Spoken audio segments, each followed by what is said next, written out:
আসসালামু আলাইকুম বন্ধুরা, সকলে কেমন আছেন? আশা করি সকলে ভালো আছেন। আমি আল্লাহর রহমতে আপনাদের দোয়ায় আপনাদের ভালোবাসায় ইনশাআল্লাহ আল্লাহ তাআলা খুব ভালো রাখছে। তো আজকে শত্রুতা সৃষ্টি করার জন্য যে নকশাটি আপনারা আমার স্ক্রিনে দেখতে পাচ্ছেন, এটা খুবই পাওয়ারফুল একটা নকশা, যেটা পরীক্ষিত নকশা।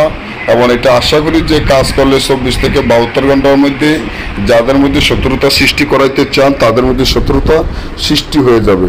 অর্থাৎ আপনি শত্রুতাকে যদি কেউ না বোঝেন তাহলে বুঝতে হবে যে বিচ্ছেদ এবং শত্রুতা দুটোটা একই জিনিস। যেমন ঝগড়া বলা হয়, শত্রুতা বলা হয় এবং বিচ্ছেদ বলা হয়। এই তিনটা কাজ কিন্তু একটাই মনে করতে হবে আপনি।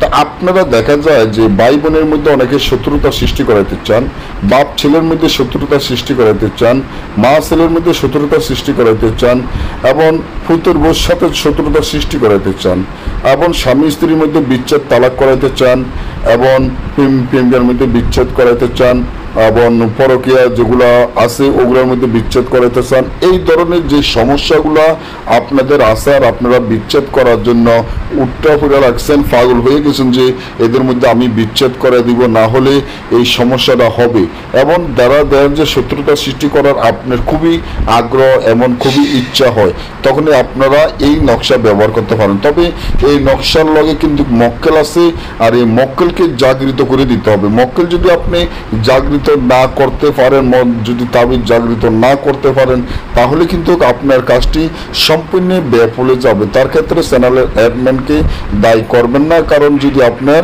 জাগৃত না করতে পারেন। এবং এই তাবিজটি আপনার লিখতে হলে ভালো করে মনোযোগ দিয়ে শুনতে হবে।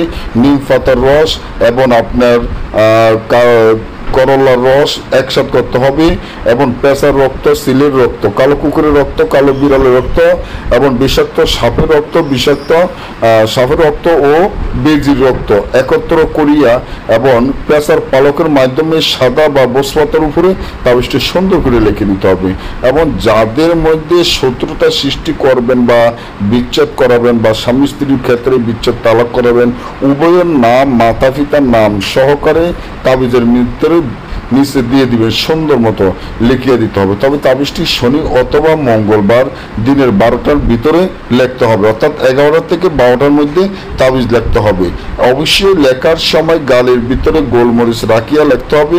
লেখার যখন তাবিজটি শেষ হয়ে যাবে, ওই তাবিজটি আপনার জোর কবরের মাঝখানে গেড়ে দিতে হবে, এবং কবরের হামজাকে ডাইকে কবরবাসীকে সাক্ষী করে কাজ করবেন, সাথে সাথে কাজ হবে। না বুঝলে যোগাযোগ করুন।